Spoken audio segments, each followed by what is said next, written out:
Good evening बच्चों। तो हम आज का लेक्चर स्टार्ट करते हैं। हम लोगों ने इससे पहले इलेक्ट्रोस्टैटिक्स के बारे में कुछ पढ़ा था। एक बार मैं क्विक रिवीजन उसका देता हूँ। सबसे पहले हमने पढ़ा था बेटा चार्ज के बारे में। तो चार्ज जो होता है इसका फॉर्मूला होता है Q = Ne। और फिर हम लोगों ने यहाँ पर देखा था N था नंबर ऑफ इलेक्ट्रॉन और E था चार्ज ऑन इलेक्ट्रॉन। फिर इसके बाद हमने पढ़ा था इलेक्ट्रोस्टैटिक फोर्स के बारे में। तो जो इलेक्ट्रोस्टैटिक फोर्स था उसका फॉर्मूला होता है F = 1/4πε0 Q1 Q2/r²। फिर हमने इंटेंसिटी ऑफ इलेक्ट्रिक फील्ड का फॉर्मूला पढ़ा था जो कि होता है 1/4πε0 × Q/r²। फिर हमने पढ़ा था कंटिन्यूअस चार्ज डिस्ट्रीब्यूशन।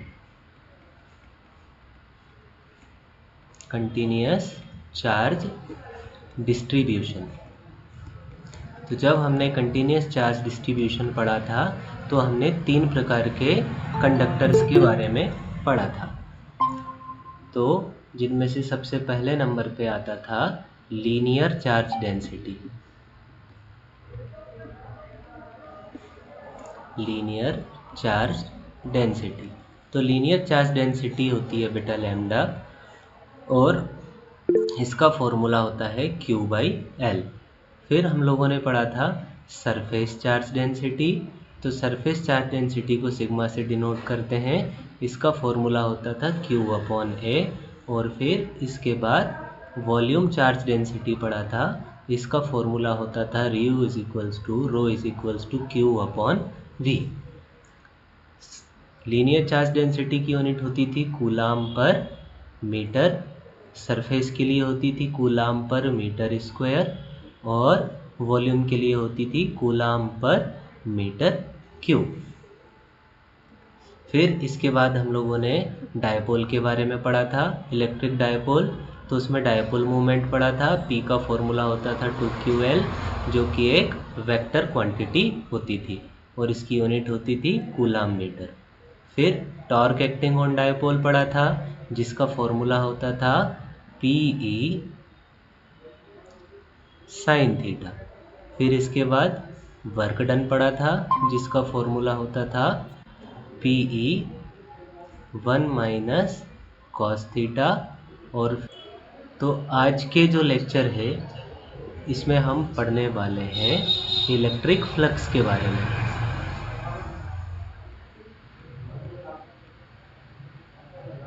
अब बेटा इलेक्ट्रिक फ्लक्स क्या होता है तो उसे समझने के लिए हमें इलेक्ट्रिक लाइंस के बारे में पता होना चाहिए। अब इलेक्ट्रिक लाइंस मैंने बताई थी बेटा कि पॉजिटिव चार्ज से हम बाहर की तरफ जाती हुई कुछ लाइनें बनाते हैं और नेगेटिव चार्ज पर अंदर की तरफ आती हुई कुछ लाइनें बनाते हैं। इन लाइनों को कहा जाता है इलेक्ट्रिक फ्लक्स लाइंस या इलेक्ट्रिक फील्ड लाइंस। अब इलेक्ट्रिक फ्लक्स क्या है?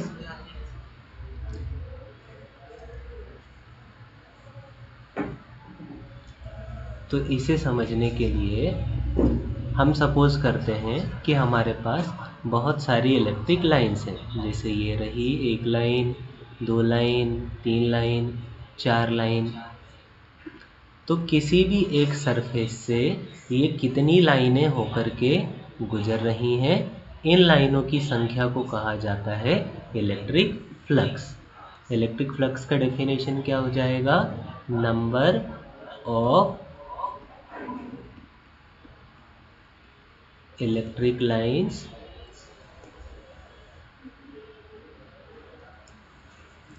passing normally through a surface।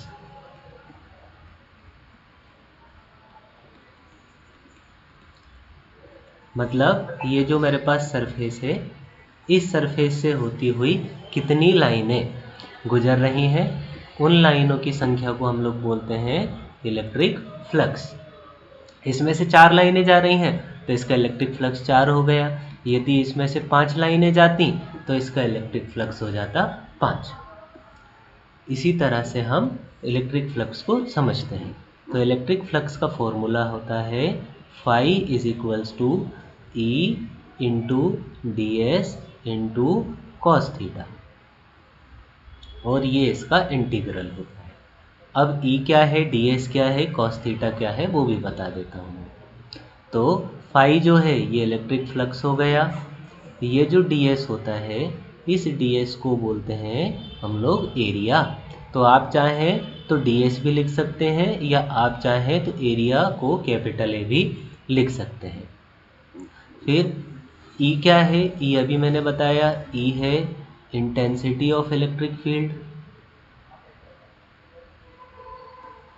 ये क्या होती है, इंटेंसिटी ऑफ इलेक्ट्रिक फील्ड। और थीटा होता है एंगल। अब एंगल किस किस के बीच में होता है ये भी बताता हूँ। जैसे अभी मैंने ये लाइनें बनाई हैं, ये नॉर्मल बनाई हैं। कई बार इलेक्ट्रिक फील्ड इस तरह से नहीं हो करके थोड़ा सा अलग होता है, कैसा होता है वो भी बताता हूँ।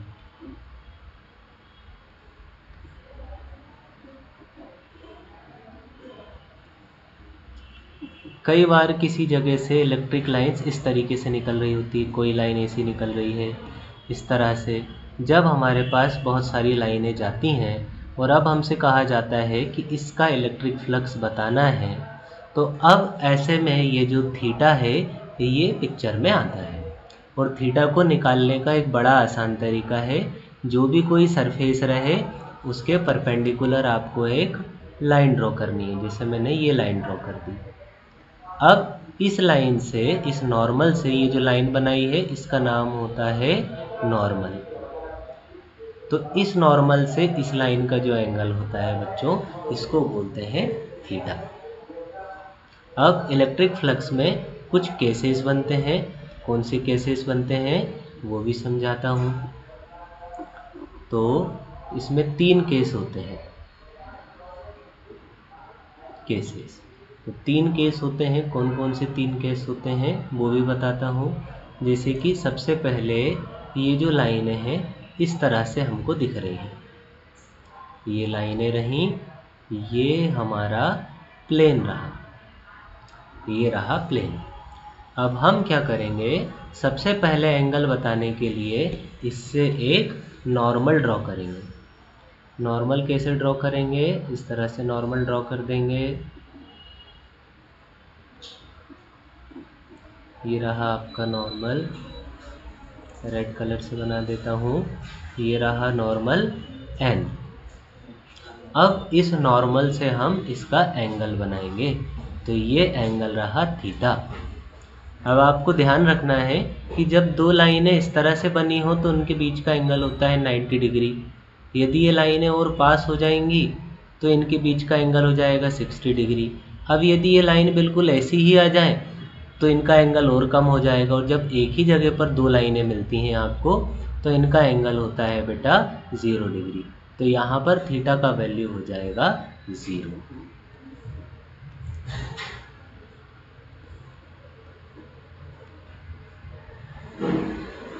तो पहला केस जो आता है बेटा, व्हेन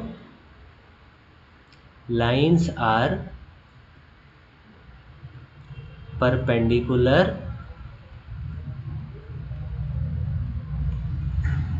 आउटवर्ड। जब लाइन आपको परपेंडिकुलर आउटवर्ड दिख रही हैं तो उनके बीच का एंगल कितना बन गया, 0 डिग्री। वैल्यू पुट कर देंगे। फाई इज इक्वल्स टू क्या था, ई into D S into cos theta. तो इस बार थीटा का वैल्यू कितना पुट करने वाले हैं, डी एस की जगह ए लिख देता हूँ और थीटा की जगह पर मैं 0 पुट करूँगा। तो हमें क्या मिल जाएगा, cos 0 का वैल्यू 1 होता है, तो फाई का वैल्यू मिल जाएगा हमें e इंटू ए। तो कई बार सवाल में पूछा जाता है, एग्ज़ाम में क्वेश्चन आता है कि जब लाइंस परपेंडिकुलर आउटवर्ड होंगी तो फ्लक्स कितना होगा, तो आपको बताना है कि यहाँ पर फ्लक्स होगा EA।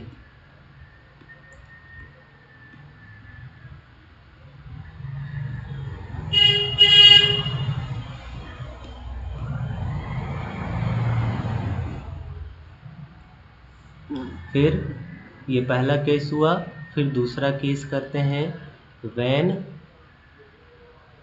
लाइन्स आर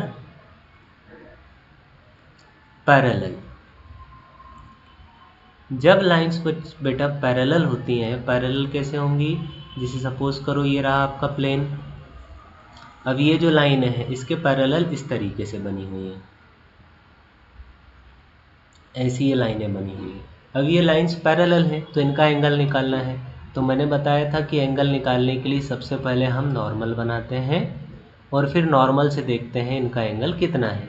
तो अब आपको दिख रहा होगा ये एंगल 90 डिग्री है, बस ये वैल्यू पुट करते हैं, तो फाई बराबर कितना हो जाएगा, E into A into cos 90, और जो cos 90 होता है बच्चों उसका वैल्यू होता है 0, तो यहाँ से फाई का वैल्यू हमें मिलने वाला है 0। फिर इसमें तीसरा केस आता है,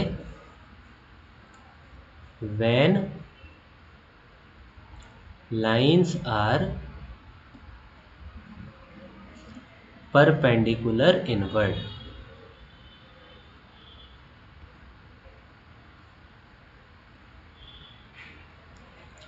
जब लाइन्स परपेंडिकुलर इनवर्ड होती हैं तब क्या फॉर्मूला लगेगा, तो हम इसके लिए सबसे पहले सरफेस बना लेते हैं। ये रही हमारी सरफेस, इसमें लाइंस अंदर की तरफ जा रही हैं, ये लाइंस हमने अंदर की तरफ बना दी बच्चों। अब इसका एंगल बताने के लिए हमें सबसे पहले इसका नॉर्मल बनाना पड़ेगा, तो ये मैंने बना दिया नॉर्मल। अब बताओ नॉर्मल से यहाँ तक इसका एंगल कितने डिग्री बन गया, तो ये एंगल बन गया 180 डिग्री। तो फ्लक्स का फॉर्मूला क्या होता है हमारा, E into A into cos, और एंगल हो गया हमारा 180। तो और कॉस 180 जो होता है इसकी वैल्यू किसी को पता है कितनी होती है, इसकी वैल्यू होती है -1, तो फाई बराबर क्या हो जाएगा, -E इंटू A। तो अब आपको ये जो केसेस हैं ये केस ध्यान रखने हैं बच्चों, कि जब लाइंस कैसी होंगी, परपेंडिकुलर आउटवर्ड, मतलब जब सरफेस से बाहर निकल रही होंगी तो फ्लक्स होता है +EA। जब लाइन सरफेस के पैरेलल होती हैं तो फ्लक्स होता है 0, और जब लाइंस परपेंडिकुलर इनवर्ड होती हैं तो फ्लक्स होता है -E। अब फ्लक्स का जैसे ये एक फॉर्मूला है, इससे हम लोग निकाल सकते हैं कि कितनी लाइंस पास हो रही हैं। लेकिन यदि हमारे पास एरिया नहीं हो तब भी हम इन्हें फाइंड कर सकते हैं, और किसकी हेल्प से फाइंड करते हैं, तो एक साइंटिस्ट थे जिनका नाम था गॉस। तो गॉस लॉ की हेल्प से हम इसे फाइंड कर सकते हैं। कैसे फाइंड कर सकते हैं, गॉस जो थे उन्होंने बताया था कि यदि आपके पास कोई एक चार्ज है, सपोज़ करो यहाँ पर आपके पास एक +Q चार्ज रखा हुआ है। अब इस +Q चार्ज से बाहर की तरफ कुछ लाइंस निकल रही हैं, इस तरह से हम चारों तरफ निकाल देते हैं लाइंस, बाहर की तरफ कुछ लाइंस निकल रही हैं। तो अब यदि हमें इन लाइंस की संख्या या इलेक्ट्रिक फ्लक्स को फाइंड करना है, तो उन्होंने बताया था कि जो टोटल इलेक्ट्रिक फ्लक्स होता है ये चार्ज का 1/ε0 टाइम्स होता है। अब ये कैसे होगा तो वो भी मैं बता देता हूँ।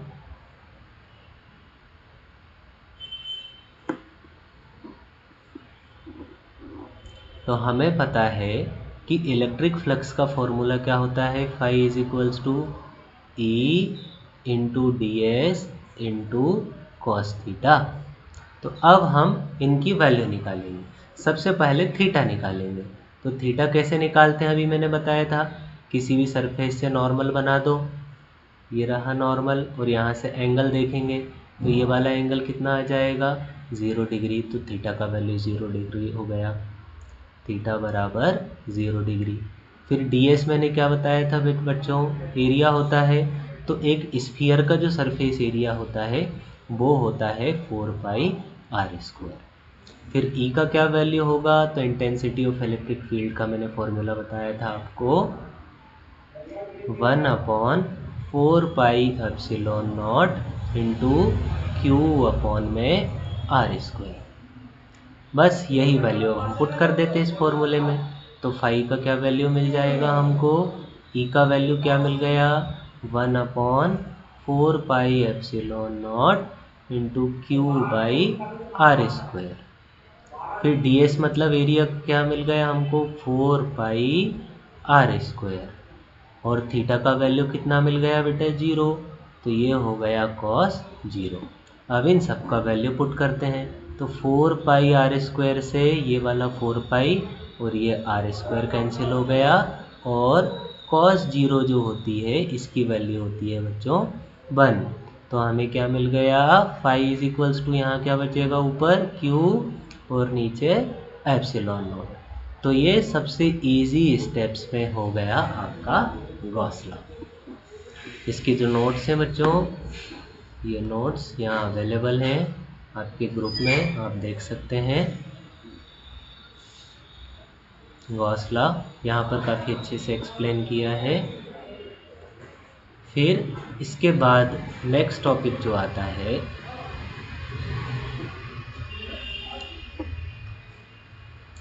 वो आता है एप्लीकेशंस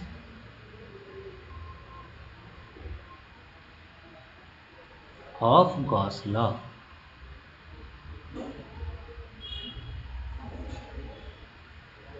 गॉस लॉ की एप्लीकेशंस।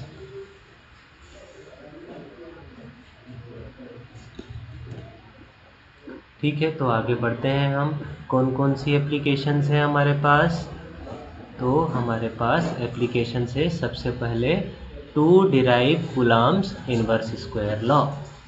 तो इसमें हमें क्या करना है बच्चों, कूलम्ब के लॉ को प्रूफ करना है। कैसे प्रूफ करेंगे, बड़ा इजी है। हमें फाई की दो वैल्यू पता है, एक पता है हमें E into D S into cos theta, और एक वैल्यू पता है हमें Q अपॉन एप्सिलॉन। बस यही वैल्यू हम इसमें पुट करेंगे। कैसे पुट करेंगे, तो देखो E को वैसा का वैसा लिखेंगे।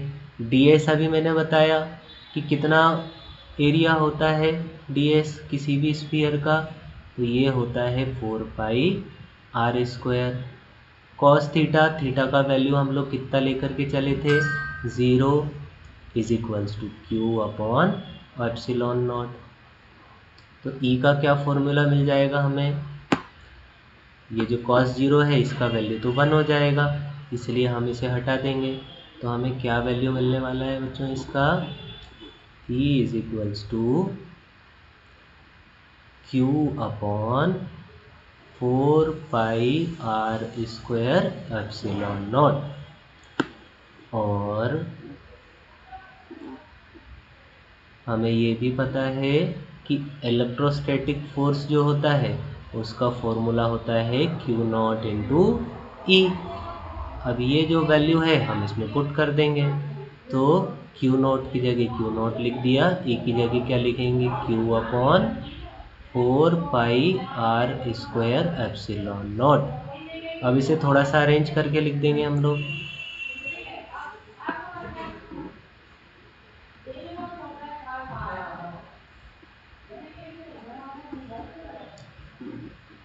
ये 4πr², तो f को अच्छे से अरेंज करते हैं, कांस्टेंट टर्म्स को एक साथ लिख लेते हैं।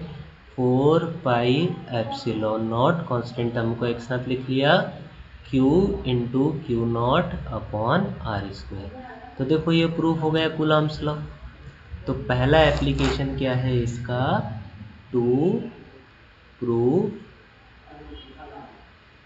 Coulomb's law. ये आ सकता है बच्चों एग्ज़ाम में, तो अच्छे से इसकी तैयारी करके रखें। पहला एप्लीकेशन हो गया। फिर इसके बाद बढ़ते हैं इसकी दूसरी एप्लीकेशन पर। तो इसका दूसरी एप्लीकेशन क्या कहता है, to find intensity of electric field due to long straight charge conductor. ये बड़ा इम्पोर्टेंट एप्लीकेशन है बेटा। तो देखो हम एक काम करते हैं,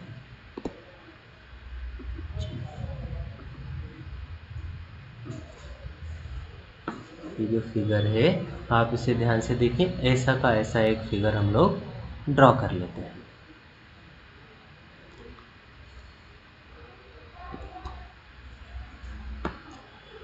ये रहा, ये जो फिगर है इसे मैंने कॉपी कर लिया और नेक्स्ट स्लाइड में पेस्ट कर लेता हूँ। तो ये रहा हमारा डायग्राम। अब इसमें देखने की क्या चीज़ें हैं बच्चों, हमें सबसे पहले 3 चीज़ें पता होनी चाहिए इसमें। फाई का क्या फॉर्मूला होता है, E D S cos theta. अब आप जब इसको ध्यान से देखोगे तो हमारे पास बच्चों 3 सरफेस है। कौन कौन सी 3 सरफेस, तो एक तो ये सरफेस हो गई हमारे पास पहली सरफेस, एक ये नीचे वाली सरफेस हो गई दूसरी सरफेस, और ये साइड वाली जो ग्रीन सरफेस आपको दिख रही है ये हो गई है तीसरी सरफेस। तो देखो हमने यहाँ पर लिखा हुआ है θ1, θ2 और θ3। अब ये θ1, θ2, θ3 कैसे निकलेगा वो भी बताता हूँ।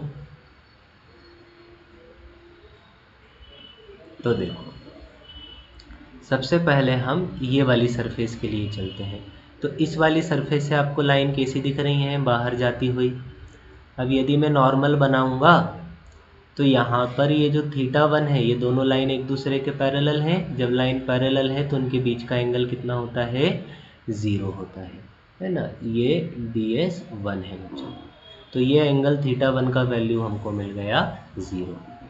अब दूसरा वाला जो है ये वाला एरिया लेंगे हम, ये जो सिलेंड्रिकल का बेस वाला एरिया है सिलेंडर का। तो अब आप यहाँ पर देखो इस सरफेस का नॉर्मल बनाएंगे तो नीचे बनेगा, तो इस लाइन और इसके बीच का एंगल कितना हो गया बच्चों, 90 डिग्री। वैसे ही हम ये नेक्स्ट सरफेस लेंगे तो इस सरफेस में आप नॉर्मल बनाओगे ये ऊपर की तरफ, तो इनके बीच का एंगल फिर से हमको मिल गया 90 डिग्री। तो इस तरीके से हमें θ1, θ2, θ3 का वैल्यू मिल जाएगा। अब हम लोग इसमें एरिया की भी वैल्यू निकालेंगे। तो सबसे पहला एरिया A1 का वैल्यू निकालेंगे। तो A1 का वैल्यू हो जाएगा बच्चों 2πRL। आप याद रखिएगा ये जो सिलेंडर है तो सिलेंडर का कर्व सरफेस एरिया का फॉर्मूला होता है 2πRL। A2 का वैल्यू निकालेंगे। A2 जो है बेस का एरिया हो गया। बेस क्या है, एक सर्कल है, सर्कल का एरिया होता है πr²। सिमिलरली A3 जो होगा हमारा वो भी πr² ही होगा। आई होप इतना समझ में आया होगा आपको, है ना। इसे हम बिल्कुल परमानेंटली θ1 कर देते हैं ताकि गुस्सा ना हो। ये हो गया θ1। अब बस हमें इन सब का वैल्यू पुट करना है। तो फाई बराबर क्या हो जाएगा बच्चों, सबसे पहला E DS1 cos θ1 plus E DS2 cos θ2 और फिर आता है E DS3 cos θ3। तो इन सब का वैल्यू हम लोगों ने निकाल ही लिया है। DS1 मतलब A1, DS2 मतलब A2 और DS3 मतलब A3। तो हम ये वैल्यू पुट कर देते हैं। E DS1 की जगह लिख देंगे A1 और cos θ1 की जगह लिख देंगे 0। फिर E DS2 का मतलब है A2 और θ2 का वैल्यू है 90। फिर वैसे ही E DS3 का वैल्यू है E3 और θ3 का वैल्यू है 90। अब हमें पता है ये बात कि cos 90 का वैल्यू होता है 0, cos 90 का वैल्यू होता है 0। तो ये वाली पूरी की पूरी टर्म हो जाएगी 0। तो हमें यहाँ से फाई का क्या फॉर्मूला मिलेगा, phi is equals to EA cos 0 और cos 0 का वैल्यू भी हम यहाँ पुट कर देते हैं। cos 0 का वैल्यू कितना होता है 1 होता है। cos 0 का वैल्यू होता है 1। तो हमें क्या मिल जाएगा फाई का वैल्यू EA1। अब यहाँ पर हम फाई का और A1 का वैल्यू पुट करते हैं बाय गॉस लॉ। हमें पता है गॉस लॉ की हेल्प से कि गॉस लॉ के अकॉर्डिंग फाई का वैल्यू होता है Q/ε0। तो ये वैल्यू पुट कर देते हैं हम। तो Q/ε0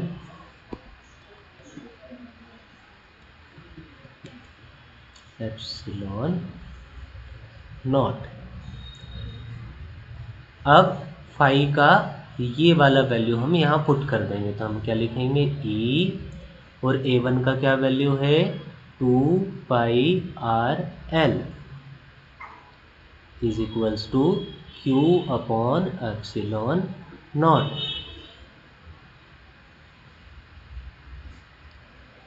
आगे बढ़ते हैं। तो यहाँ से E का क्या वैल्यू मिल जाएगा हमें E is equals to Q divided by 2πRL ε0। अब यहाँ से आपको क्या मिलेगा Q/L का रेशियो मिलेगा। मैंने अभी जैसे सबसे पहले आपको बताया था पहली स्लाइड में Q/L क्या होता है बच्चों लैम्डा होता है। तो बस यहाँ पर हम ये वैल्यू पुट कर देते हैं। तो E का क्या वैल्यू मिल जाएगा हमें Q/L की जगह क्या लिख देंगे लैम्डा डिवाइडेड बाय 2πR∈0। तो ये जो है ये भी एक इम्पॉर्टेंट एक्सप्रेशन है, कई बार परीक्षा में पूछा गया है। ठीक है क्या आई होप कि आपको ये समझ में आया होगा। नोट्स में ये हमारे पास बहुत अच्छे से लिखा हुआ है। ठीक है ना। तो हमें ये वैल्यू मिल गया बच्चों इसका। अब हम जाएंगे गॉस लॉ की थर्ड एप्लीकेशन की तरफ। और थर्ड एप्लीकेशन क्या है बच्चों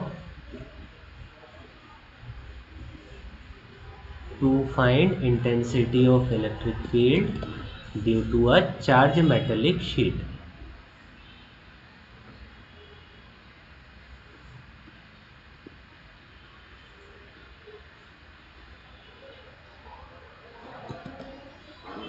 है ना। एक चार्ज मेटेलिक शीट के लिए हमें निकालना है।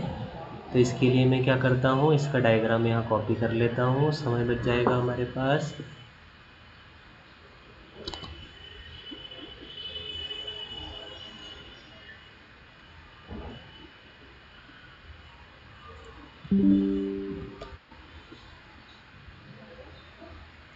अरे ये डायग्राम तो बड़ा छोटा सा कॉपी हुआ, इसको बड़ा सा कर लेते हैं।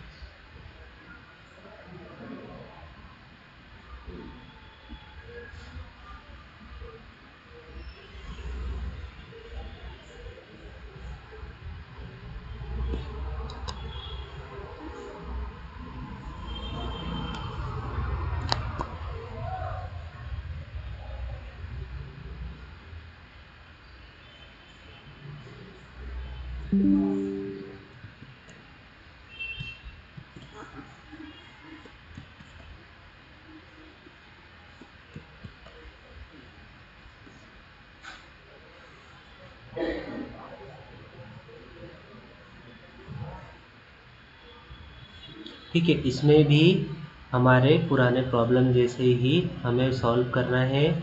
इसमें भी हमें θ1 निकालना है, θ2 निकालना है, θ3 निकालना है। तो अब हम सबसे पहले इस θ1 को देखते हैं। तो आपको दिख रहा है नॉर्मल और ये लाइन एक दूसरे के पैरेलल है, इसलिए θ1 का वैल्यू 0 हो जाएगा। दूसरी सरफेस में लाइन इधर जा रही है, हमारा नॉर्मल इधर है, तो इनके बीच का एंगल हो गया 90 डिग्री। और तीसरी सरफेस में भी ये दोनों लाइंस पैरेलल है, इसलिए इनके बीच का एंगल हो गया 0 डिग्री। फिर एरिया की बात करते हैं। तो हमारा जो एरिया A1 है वो हो जाएगा πr²। A2 जो है वो भी हो जाएगा πr²। और जो A3 है ये हो गया curve surface area of cylinder. जो कि होता है 2πRL। अब θ1, θ2, θ3 भी पता है तो हम लगा देते हैं। इलेक्ट्रिक फ्लक्स का फॉर्मूला क्या होता है, E ds1 cos θ1 plus E ds2 cos θ2 plus E ds3 cos θ3। अब बस वैल्यू पुट करेंगे, आंसर निकालेंगे, बड़ा इजी है। तो सबसे पहले E मैंने बताया था ds1 मतलब a1 और cos θ1 मतलब 0 प्लस E ds2 मतलब a2 और cos θ2 का वैल्यू कितना है, ये है 0 डिग्री और E ds3 मतलब a3 और इसका एंगल कितना है 90 डिग्री, तो ये हो जाएगा cos 90 डिग्री। अब यहाँ पर वैल्यू पुट करते हैं, cos 0 का वैल्यू 1 हो गया, cos 0 का वैल्यू 1 हो गया और cos 90 का वैल्यू 0 हो गया। मतलब ये वाली पूरी टर्म हट जानी है हमारे पास से। तो फाई का क्या फॉर्मूला बनेगा, ए का वैल्यू है E इंटू a1 और E इंटू a2। अब आपको पता है a1 a2 दोनों का सेम वैल्यू है πr² plus E into πr², या इसे हम a ही रहने देते हैं।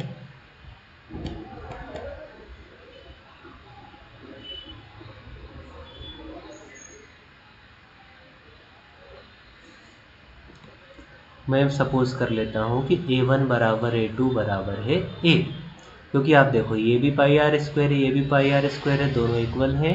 तो फाई का फॉर्मूला हो जाएगा EA प्लस EA, जो कि हो जाएगा 2EA। अब यहाँ गॉस लॉ लगा देते हैं। गॉस लॉ क्या कहता है, phi is equals to Q upon epsilon not.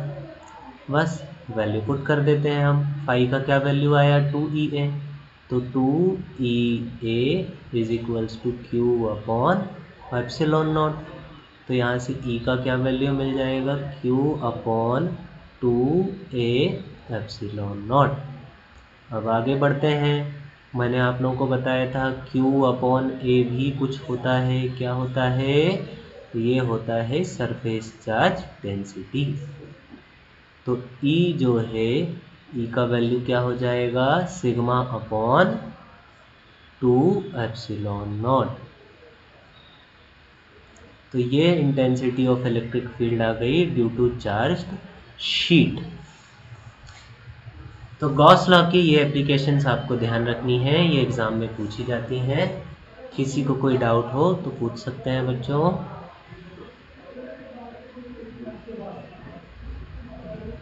आज की क्लास हम यहीं ऑफ करते हैं।